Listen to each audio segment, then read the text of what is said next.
Oke, saya ulangi lagi. Selamat pagi semua. Selamat pagi. Pada pagi ini saya Agung Nugroho, Bunda Mawar Jingga dan Yohana Sirelahi akan membawakan hasil diskusi kami terkait perjalanan pendidikan nasional di Indonesia. Baik, boleh slide selanjutnya.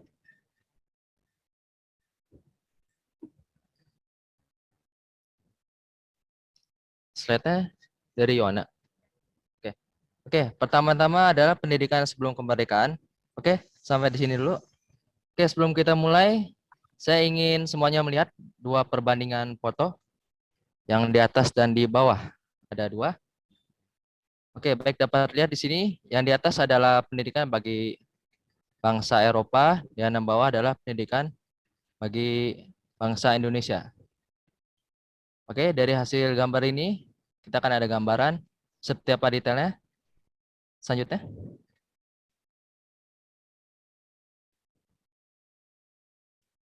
Oke, baik. Di sini terlihat bangsa Eropa yang dipoto paling atas tadi, berdasarkan dari Undang-Undang Hindia Belanda atau RR disingkatnya, nomor 185 pasal 127, yang artinya adalah sedapat-dapatnya bangsa Eropa diberikan pengajaran rendah dari pemerintah untuk mencukupi kebutuhan pendidikannya. Dari sini ditekankan bahwa orang Eropa diberikan kebebasan dalam menggapai kependidikan dan diwajibkan dengan kata-kata secukup-cukupnya, sedapat-dapatnya. Sedangkan bagi bangsa Indonesia, saat selanjutnya,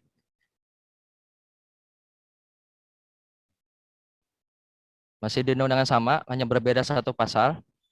Pada pasal 18, di situ disebutkan bahwa pendidikan bagi bangsa Indonesia diserahkan kepada gubernur atau jenderal untuk diserahi untuk mendirikan sekolah-sekolah.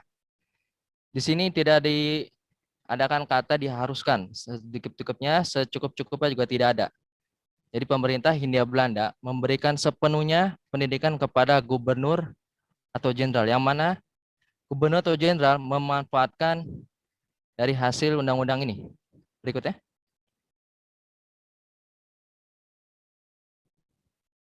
Baik.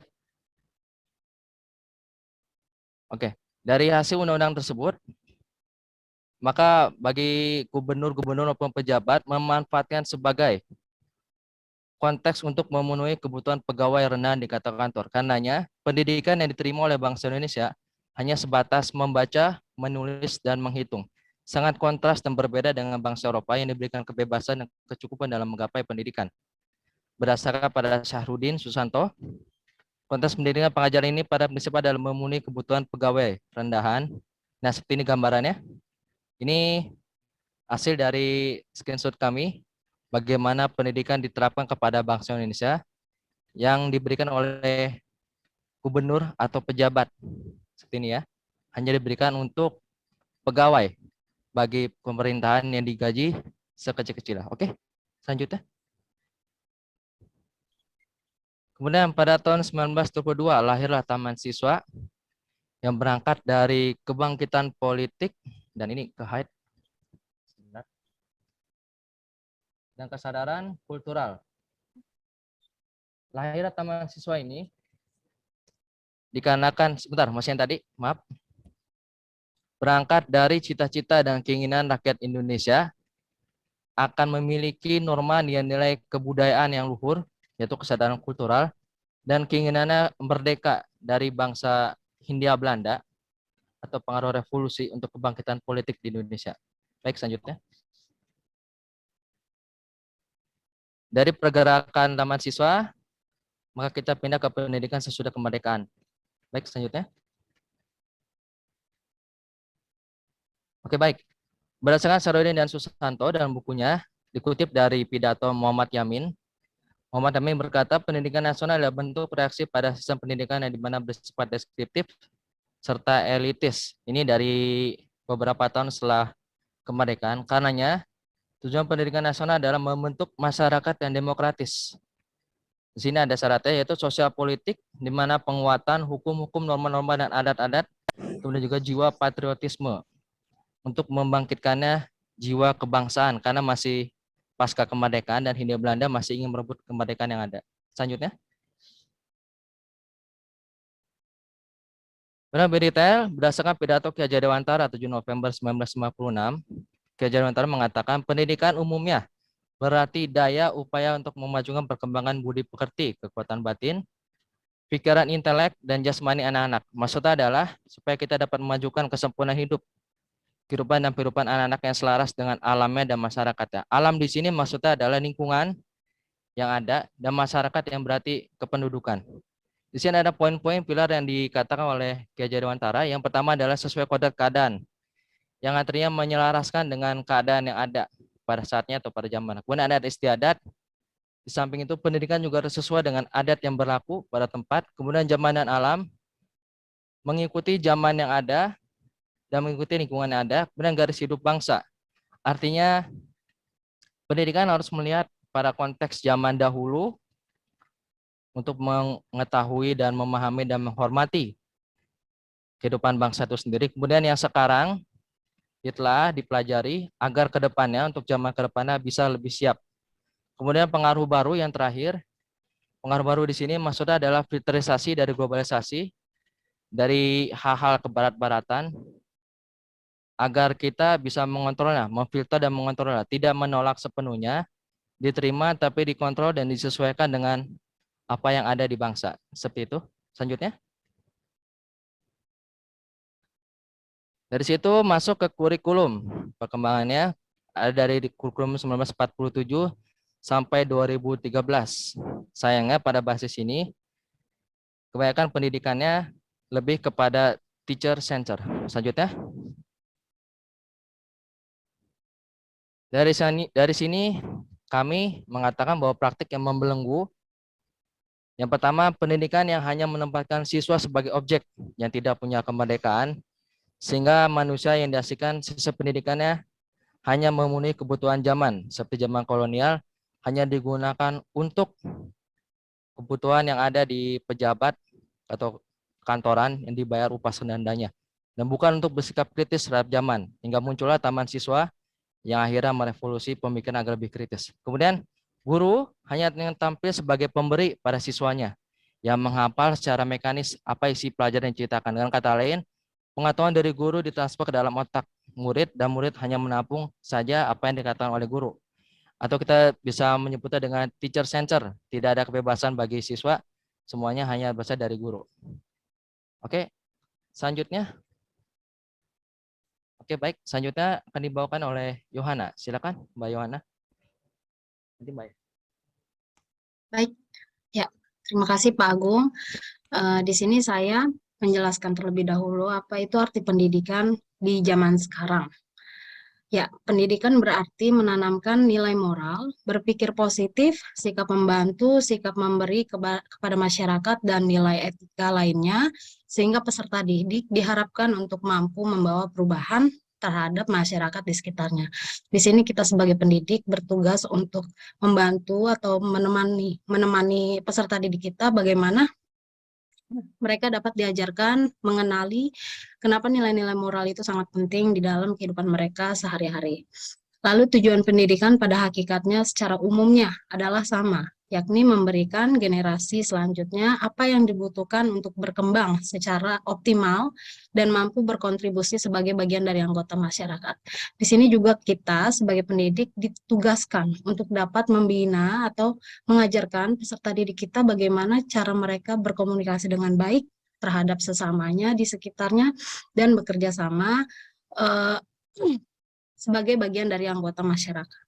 Lalu kemerdekaan dalam pendidikan itu sangatlah penting, adalah dengan maksud mengarah pada sikap penghargaan akan keunikan serta kekhasan masing-masing individu sebagai pribadi. Di sini kita sebagai pendidik juga ditugaskan untuk dapat memberikan kemerdekaan, artinya memberikan kebebasan untuk peserta didik kita bagaimana mereka dapat memilih pendidikan sesuai apa yang mereka inginkan sehingga mereka bisa menunjukkan keunikan dari mereka masing-masing. Lalu selanjutnya,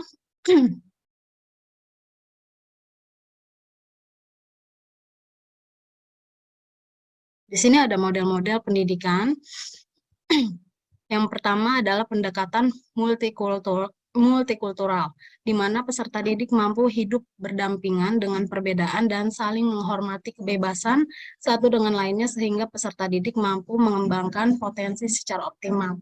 Di sini kita sebagai pendidik bisa mengajarkan anak-anak kita bagaimana mereka bisa mengenal atau menghormati sesamanya walaupun kita memiliki perbedaan latar belakang, sehingga peserta didik mampu hidup berdampingan dengan sesamanya, teman-temannya. Lalu yang kedua, strategi pembelajaran merdeka. Mewujudkan proses demokratisasi belajar yang mencerminkan bahwa peserta didik melakukan tindakan belajar sesuai dengan karakteristiknya.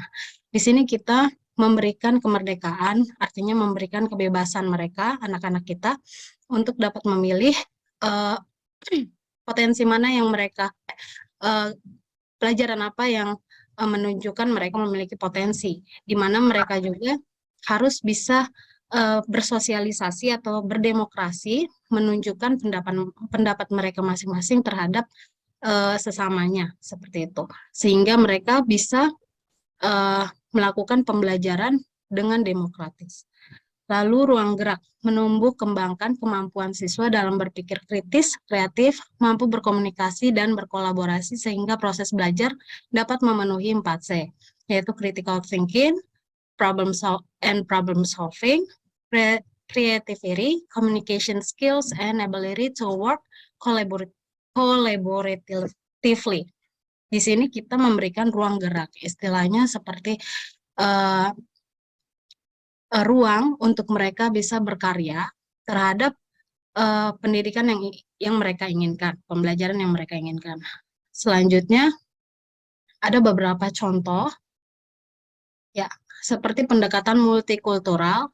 Di sini anak-anak pada hari Selasa diberikan kesempatan oleh guru untuk mempelajari apa itu perbedaan. Jadi pendidik mengarahkan siswa atau memberikan pembelajaran kepada siswa kenapa perbedaan itu harus kita terima, seperti itu. Lalu yang kedua, pembelajaran merdeka. Di sini pendidik memberikan kemerdekaan, memberikan kebebasan kepada siswa untuk dapat berkolaborasi dan memberikan pendapat dengan teman-temannya, seperti itu. Lalu ruang gerak. Di sini pendidik atau pelatih ekskul contohnya. Mereka memberikan ruang gerak, istilahnya pembelajaran apa yang mereka sukai sehingga mereka bisa meningkatkan kemampuan mereka di samping pelajaran intinya, seperti itu. Contoh seperti pramuka atau English Club atau ekskul yang lainnya, seperti itu. Sehingga mereka bisa menunjukkan kemampuan mereka di samping pembelajaran intinya. Oke, selanjutnya akan dijelaskan oleh Mawar Jingga. Silakan Ibu Mawar Jingga.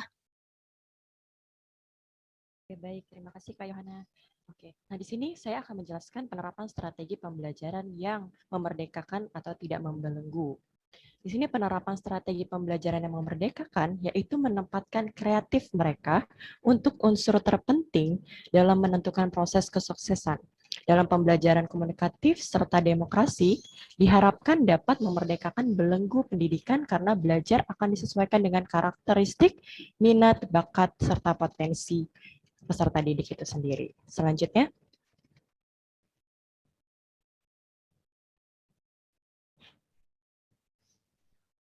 next. Oke. Nah, syarat pembelajaran yang demokratis yaitu dengan membuat pelajaran yang beragam serta menghapuskan penyeragaman pada beberapa aspek seperti kurikulum, strategi pembelajaran yang zaman kolonial, ataupun bahan ajar yang menyulitkan atau evaluasi belajar, serta yang paling penting adalah KKM. Bentuk-bentuk praktek kompetisi dan pemberian ranking yang membentuk manusia-manusia eksklusif ini perlu ditinggalkan karena hal ini akan menyebabkan jauhnya perkembangan moral serta akan mengembangkan kebanggaan palsu. Peserta didik ini haruslah realis mengakui kehidupan yang tidak seragam dan diajak untuk berkebinekaan yang saling melengkapi. Selanjutnya.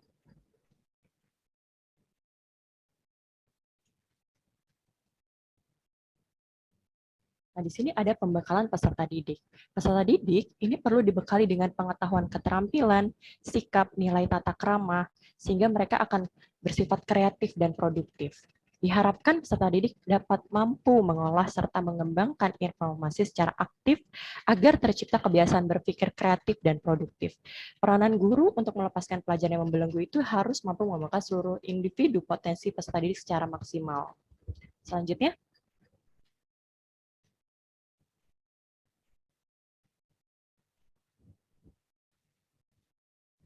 nah di sini ada pun strategi. Dimensi kemerdekaan atau kebebasan inilah yang mampu membuat peserta didik mengembangkan seluruh potensi secara optimal, mampu mengkritisi, serta memilih arah hidupnya sendiri. Nah, contohnya dalam Merdeka Belajar, di sini ada namanya membuat peraturan kelas, di mana peraturan itu sudah tidak dibuat oleh guru ataupun maupun sekolah, tapi yang dibuat adalah, yang membuat adalah murid itu sendiri. Jadi sebelum kita masuk kelas, biasanya kita akan ada peraturan kelas bersama kelas itu. Nah, guru menawarkan peraturan itu kepada si muridnya itu sendiri. Jadi nanti si muridnya yang akan membuat seperti itu. Dan punishment-nya pun juga berdasarkan dari hasil musyawarah dari murid itu sendiri. Nah, pembelajaran juga harus bersifat student center ya, dan learning oriented. Dan kita juga harus memberikan pembelajaran yang deep approach, yang mendalam kepada mereka. Jadi mereka tidak sekedar belajar, mengingat informasi atau belajar untuk lulus saja. Dengan ungkapan lain, tidak sekedar menggunakan pendekatan permukaan atau surface approach, dan belajar hafalan seperti rote learning yang di zaman kolonial yang masih dominan di kalangan para anak didik selama ini. Selanjutnya.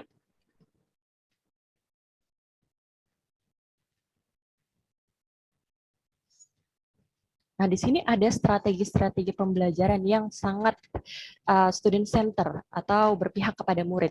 Strategi pembelajaran dapat melepaskan belenggu itu, kita harus menerapkan konsep-konsep pembelajaran aktif seperti multiple intelligence, di mana kecerdasan ganda yang dapat dimaknai kemampuan peserta didik dalam menyelesaikan masalahnya. Adapun holistic education, kita bisa mengapresiasi segala potensi siswa yang beragam, lalu experiential learning, di mana kita menggunakan metode pembelajaran berdasarkan pengalaman peserta didik. Serta ada problem-based learning, di mana pembelajaran itu berbasis masalah, yang kita libatkan si siswa ini pada suatu kasus dan memberikan mereka space untuk menyelesaikan masalah tersebut. Adapun accelerated learning, itu cara belajar sesuai dengan fungsi otak, dengan menggunakan teknik sehingga memudahkan dalam penyerapan informasi. Nah, contohnya dalam bahasa Inggris misalnya, kita bisa menerapkan strategi pembelajaran ini.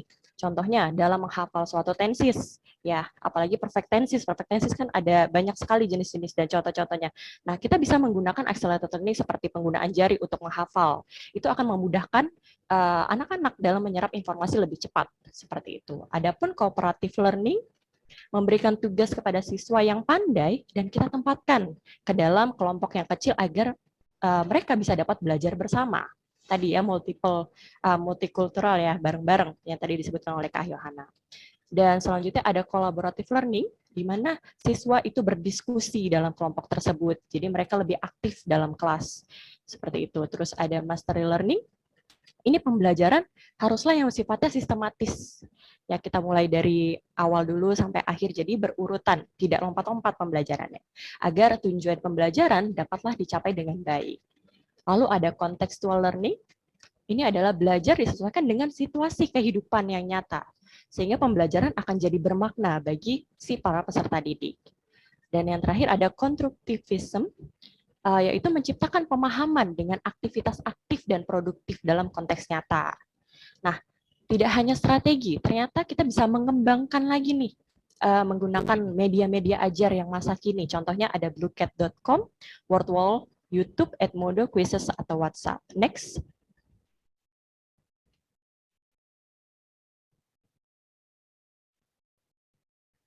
Nah, ini contoh-contoh dari media ajar yang sangat berpusat pada peserta didik. Tadi contohnya yang warna biru yang paling pertama, ini adalah Bluecat, di mana ini bisa digunakan untuk anak SD yang masih kecil, karena ini sifatnya sangat menyenangkan sekali ya. Mereka dapat mengaksesnya online secara mandiri, mau di rumah ataupun di sekolah.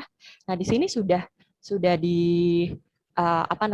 terbentuk gamenya seperti apa. Misalnya, siswa ini nggak cuma hanya menjawab, tapi dia bisa merebut poin temannya, saling merebut poin. Jadi dia bersifat aktif, challenging, dan memotivasi mereka dalam belajar. Dan ternyata permainan ini, Blue Cat ini nggak cuma bisa dipakai untuk anak SD aja. Saya pernah menggunakan ini di anak SMA pun, mereka antusiasnya sangat tinggi sekali terhadap permainan ini. Mereka mengatakan bahwa kita bisa belajar lebih aktif nih, kita bisa mencoba nih, kita bisa challenge diri kita sendiri gitu dengan orang lain. Seperti itu. Dan sampingnya di sini ada contohnya Wordwall, wordwall.com. Di sini bentuknya seperti permainan Pac-Man, ada monster, dan kita harus menghindari monster tersebut, dan kita harus menjawab soal, dan jawabannya ada di kotak-kotak sebelah situ.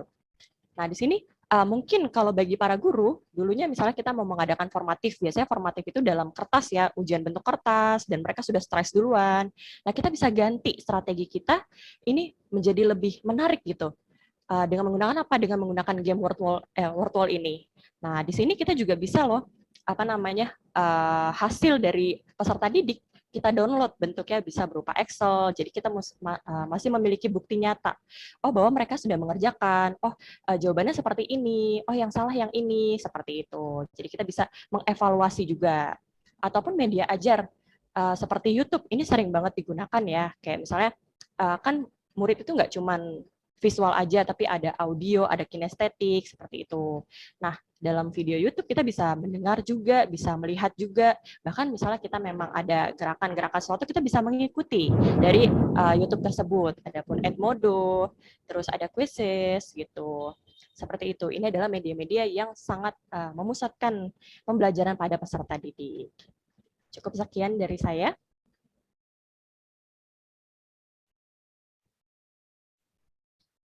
Oke, terima kasih untuk Kak Yohana.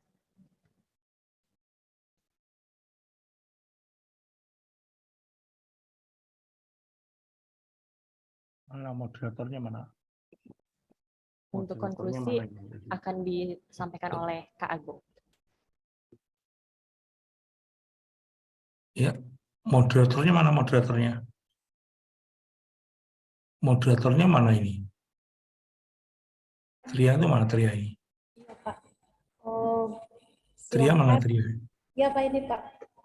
Oh, lagi Moderatornya satu kelas ya, Pak. Kirain satu kelompok ada moderator, Pak. gimana moderatornya gimana? Semuanya moderator ini di moderator semua. Kok satu kelas moderator gimana nggak jalan ini? Oh, ya. Gimana ini? Mungkin saya buka langsung aja ya, Pak. Batasi waktunya. Waktunya juga dibatasi. Kamu itu maksudnya ini siapa ya moderatornya? Siapa moderatornya? Moderatornya siapa? Hah? Ini, Pak, setiap mohon maaf, Pak. Setiap kelompok Enggak, nanti saya ada minta moderator. semuanya. Kalau nggak mampu ya sudah. Enggak, semuanya.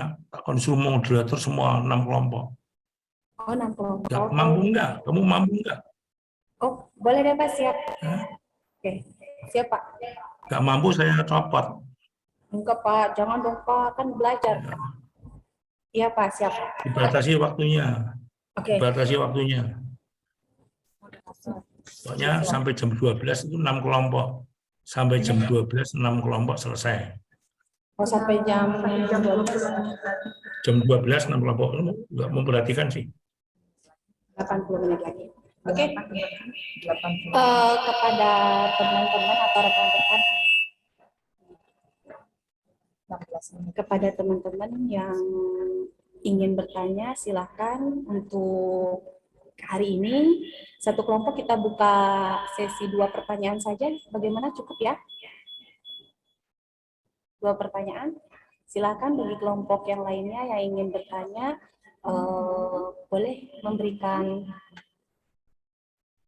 boleh di ini ya, kasih apa namanya, di chat juga boleh, ataupun kasih raise, kan biasanya suka ada notice ya, reaction. Nah, di situ boleh dikasih reactionnya, nanti kami bisa lihat kelompok mana yang ingin bertanya, perwakilan. Dan kami akan membahas sekitar 15 menit ya untuk yang sesi selanjutnya. 15 menit aja ya, cukup kira-kira. Boleh? Kami buka seksi pertanyaannya. Yang mau menjawab boleh dikasih reaksi ya, boleh dengan mengacungkan tangan atau apa, boleh. Siap kelompok. Dan juga terima kasih atas materi yang disampaikan oleh kelompok 1 kepada kami. Banyak terima kasih.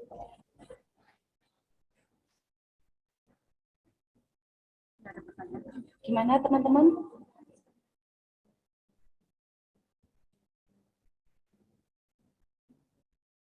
Karena waktunya terbatas. Silakan, jangan menunggu terlalu lama. Kelompok 2 dan kelompok 3 silakan tanya. Kelompok 2 dan kelompok 3 silakan bertanya. Bertanya atau memperdalam atau menambah boleh.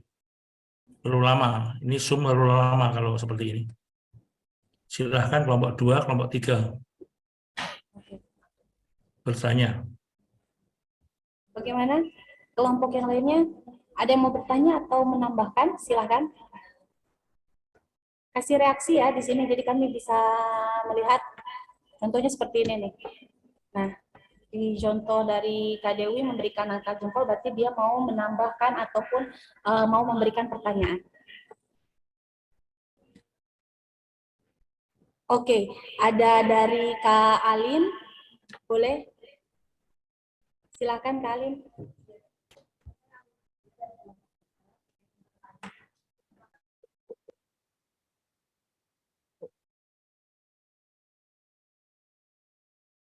Kak Alin, maaf suaranya tidak terdengar.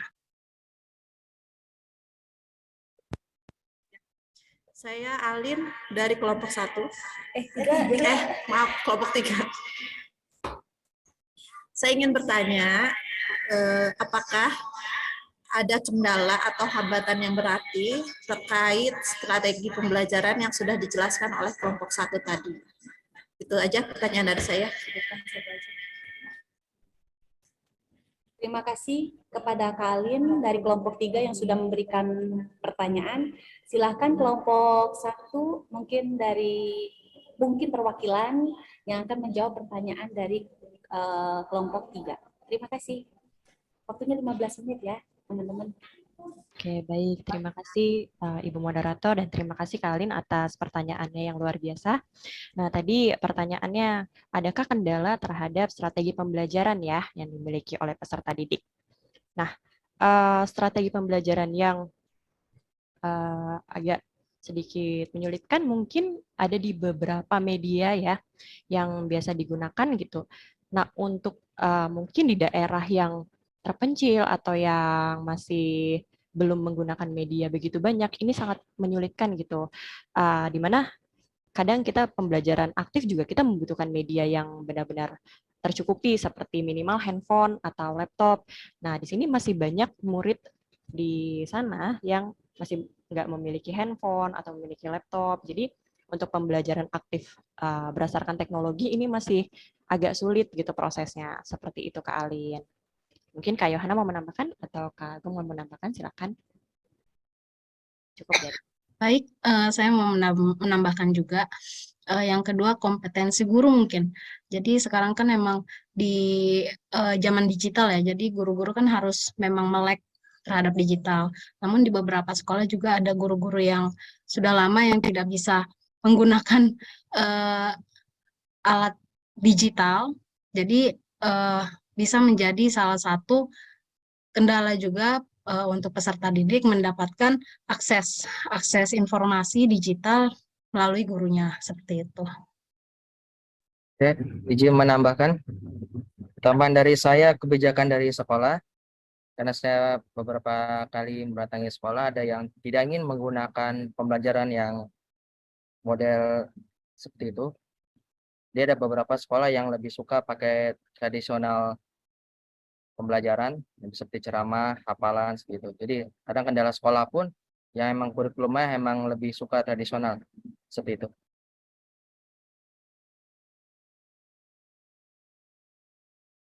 Oke, terima kasih atas